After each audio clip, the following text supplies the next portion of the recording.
The great mansions of old wealth were never built because rich families wanted to be seen. They were built because rich families needed somewhere for their money to go. This is the first contradiction that unsettles the popular imagination. We are taught to see grand estates as monuments to ego, excess, or personal taste. We assume scale was driven by vanity, that size was a social signal, and that luxury was its own reward. But when examined through the lens of economic logic, those explanations collapse almost immediately. Mansions were not expressions of freedom. They were responses to constraint. At the height of industrial wealth accumulation, money moved faster than the systems designed to hold it. Fortunes created through railroads, energy, finance. An extraction did not arrive slowly or politely. They arrived in waves, often concentrated in the hands of a single family or trust, and they arrived in an economy that lacked modern financial instruments capable of absorbing that scale safely. Banks were unstable, markets were volatile, and legal protections for capital were inconsistent. In that environment, wealth itself became a problem that demanded a structural solution. The mansion emerged as that solution, not as shelter, not as theater, but as containment. These estates were built to anchor capital in physical form, to slow it down, stabilize it, and shield it from the risks of a rapidly changing financial landscape. The contradiction lies here. What appears outwardly as extravagance was, in practice, a conservative move. The mansion was not designed to broadcast wealth. It was designed to manage it. This reframing changes everything. If mansions were economic instruments rather than lifestyle accessories, then their scale begins to make sense. Large estates were easier to integrate into broader landholdings. They justified the consolidation of agricultural production, forestry, rental housing, and local employment under a single operational umbrella. They allowed families to convert abstract financial power into something durable and governable. The house itself was only the visible center of a much larger system, one that treated land, labor, and infrastructure as interlocking components of capital preservation. Seen this way, the mansion was not the end of the financial story. It was the middle. Cash flowed into land. Land supported production. Production sustained the estate. And the estate, in turn, stabilized the family's wealth across generations. This was not about showing off. It was about staying solvent in a world where liquidity could be dangerous and exposure could be fatal. The tension at the heart of this model was subtle but profound. Wealth required scale to protect itself, yet scale created rigidity. The larger the estate became, the more capital it absorbed, and the harder it was to adapt when conditions changed. Mansions solved one problem while quietly creating another. They reduced financial risk by embedding wealth in real assets, but they also locked families into systems that demanded constant maintenance, coordination, and relevance. What looked like permanence was actually dependence. Understanding this contradiction is essential because it reveals that these mansions were never neutral artifacts. They were active participants in a financial strategy shaped by fear as much as confidence. Fear of markets, fear of instability, fear of losing control over accumulated capital. The estate was a fortress not against social judgment, but against economic uncertainty. And like all fortresses, it worked only as long as the conditions that justified its construction remained intact. This perspective asks us to pause before assigning motive. It suggests that the most visible symbols of wealth may actually be evidence of anxiety rather than indulgence. And it invites a deeper question. If these mansions were built not to display wealth, but to solve a financial problem, what happens when a problem changes? Understanding this changes how we see wealth itself. It's worth pausing here before moving forward. To understand why this model made sense, we have to return to the financial environment in which these fortunes were formed. Late 19th and early 20th century wealth was created inside systems that were powerful but unstable. Industrial profits were immense, Yet the mechanisms for storing and protecting those profits were primitive. By modern standards, there were no diversified index funds, no globally regulated capital markets, no reliable instruments designed to absorb extreme concentrations of wealth without introducing significant risk. Money could be made quickly, but keeping it was far more difficult. Banks failed with alarming regularity. Financial panics were not rare anomalies, but recurring features of the economic landscape. Market crashes could erase years of gains in weeks, sometimes days. Legal frameworks for trusts and inheritance were still evolving, and cross-border capital flows carried political and regulatory uncertainties. In this context, liquidity was not an unambiguous advantage. Cash was mobile, but it was also exposed. The more wealth a family held in liquid form, the more vulnerable it became to forces outside its control. Land offered something fundamentally different. It was slow, local, and resistant to sudden disappearance. Unlike financial assets, land did not evaporate in a panic. It could not default, be wiped out by a bad quarter, or vanish due to a change in policy. More importantly, land could be organized into systems that generated internal stability. Agricultural output, timber, rents, and local commerce created steady flows that were not tightly coupled to national or international financial cycles. For families seeking insulation rather than acceleration, this mattered more than maximizing short-term returns. The mansion sat at the center of this logic. It provided justification and structure for the consolidation of land-based wealth. An estate was not just a property, but a managerial hub. It coordinated production, employment, and distribution within a defined territory.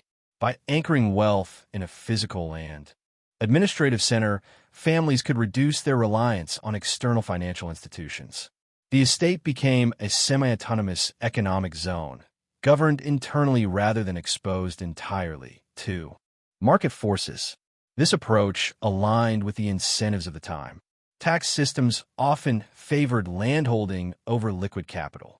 Political influence was frequently tied to local employment and land stewardship. Social legitimacy, especially among old elites, was reinforced by visible ties to place and productivity. Owning and operating a large estate signaled not consumption, but responsibility and continuity. It framed wealth as something managed rather than spent, embedded rather than flaunted. Crucially, this model allowed families to convert volatile income into durable structure. Industrial profits could be irregular and cyclical, but once transformed into land and estate infrastructure, they became part of a slower-moving system. This reduced exposure to shocks and extended the lifespan of the fortune. Wealth was no longer something that needed to be constantly defended in financial markets. It was defended by inertia. The mansion economy was therefore not irrational. It was a rational response to a specific configuration of risk, opportunity, and institutional weakness. It prioritized stability over flexibility, control over liquidity, and longevity over growth. These priorities reflected the realities of the time, not a misunderstanding of them. The families who adopted this model were not rejecting modern finance. They were compensating for its limitations. What makes this logic compelling is that it does not rely on exceptional personalities or unique genius.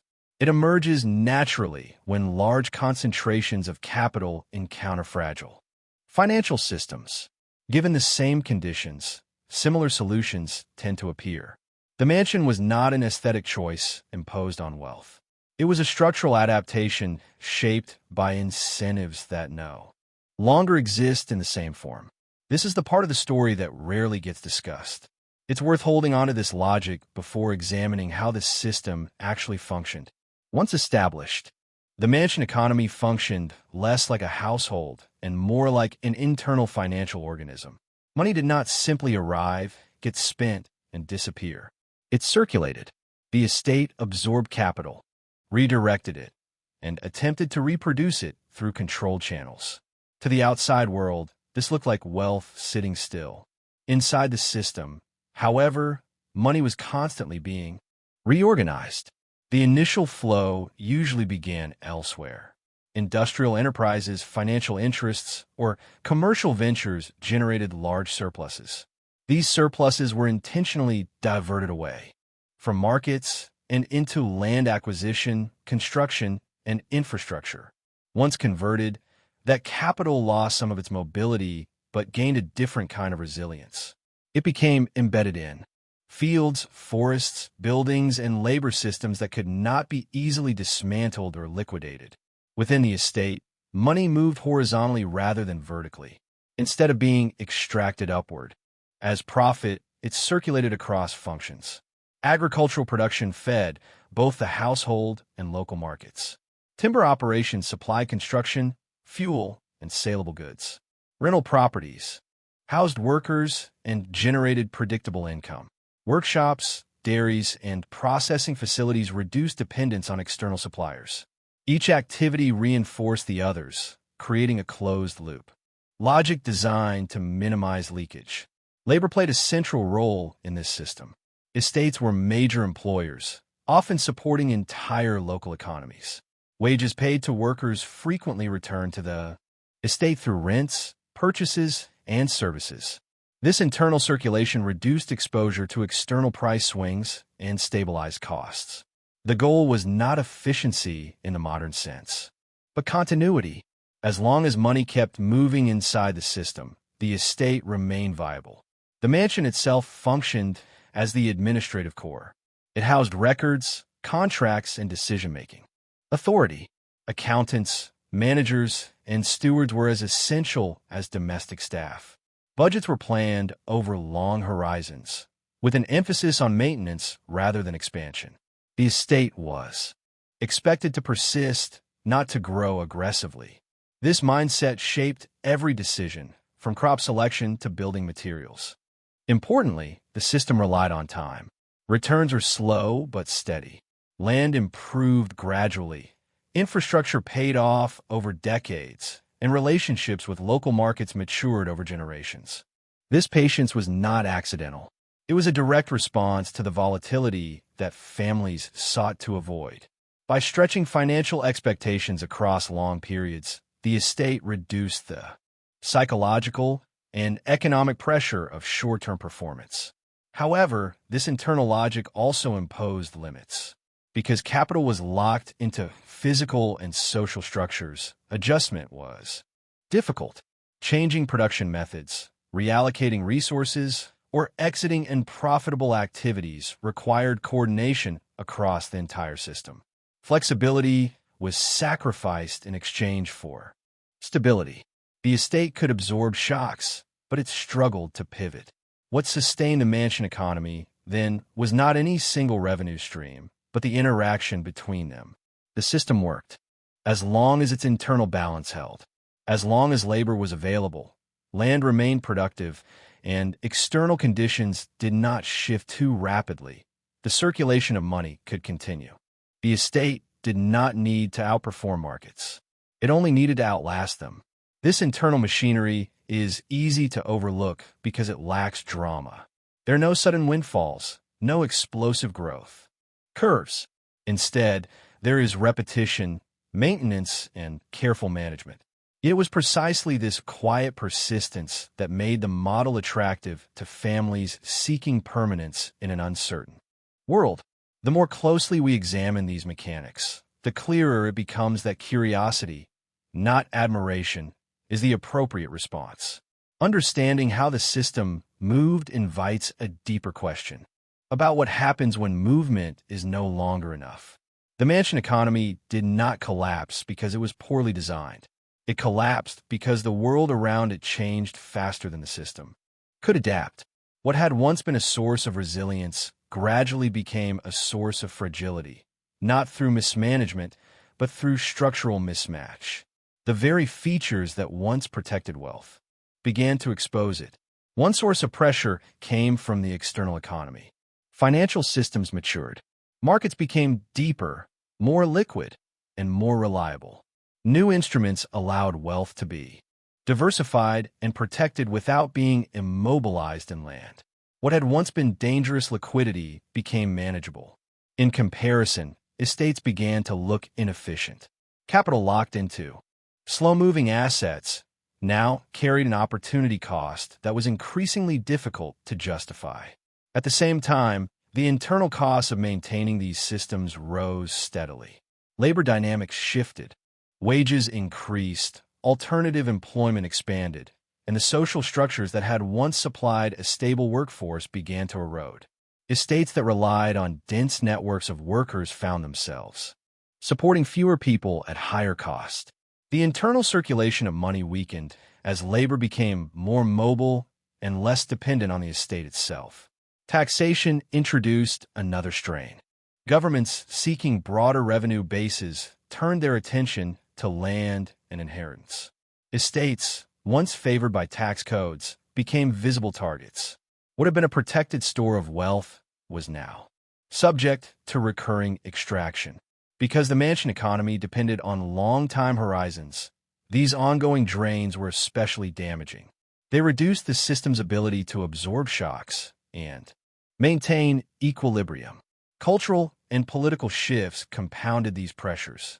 Large estates increasingly appeared anachronistic in societies moving toward urbanization and industrial specialization. Their legitimacy as engines of local stability weakened. Where estates had once been seen as anchors of employment and order, they were now often perceived as symbols of rigidity and inequality. This erosion of social support mattered because the mansion economy relied as much on consent as on capital. Most importantly, the system struggled with inflexibility. Estates could endure slow change, but not rapid transformation. When agricultural markets globalized, when transportation networks reconfigured local economies, when financial returns elsewhere accelerated, the mansion economy could not respond without dismantling itself. Its assets were too integrated, its commitments too interdependent. Adaptation required unraveling the very structure that gave the system meaning. This is where breakdown occurred, not in dramatic collapse, but in gradual erosion. Revenues no longer cover costs. Maintenance was deferred. Portions of a system were sold off, weakening the whole. What had once been a closed loop began to leak. Each adjustment solved an immediate problem while accelerating long-term decline. There was no singular failure point. No decisive mistake. The mansion economy faded because its assumptions stopped aligning with reality. Stability ceased to be the dominant concern. Flexibility, speed, and scalability took its place. A system designed to endure quietly could not compete in an environment that rewarded constant reconfiguration. Seen through this lens, the decline of great estates feels less like a tragedy and more like a transition. The model did exactly what it was built to do until doing so no longer made sense. Its breakdown was not a moral reckoning, but a structural one. Wealth moved on, leaving behind forms that had outlived their function. There is insight here, not nostalgia. Understanding fragility reveals more than celebrating endurance. The disappearance of the mansion economy does not mean the disappearance of extreme wealth. It means that wealth no longer needs the same kinds of containers. Modern capital operates in an environment fundamentally different from the one that produced great estates. Financial systems are deeper, faster, and more abstract. Risk has not vanished, but it has been redistributed, quantified, and, to a degree, insured.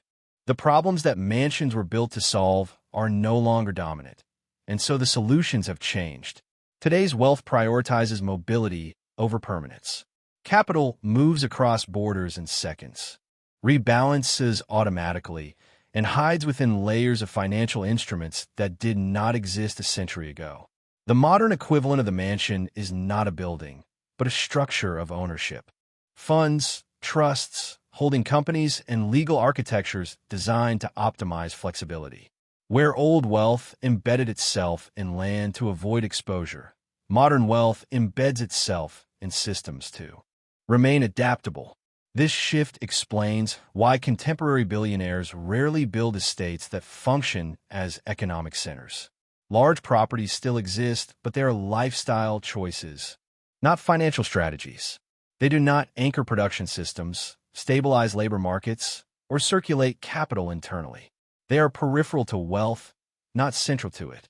The mansion has become consumption again, precisely because it no longer needs to be anything else. There's a deeper implication here.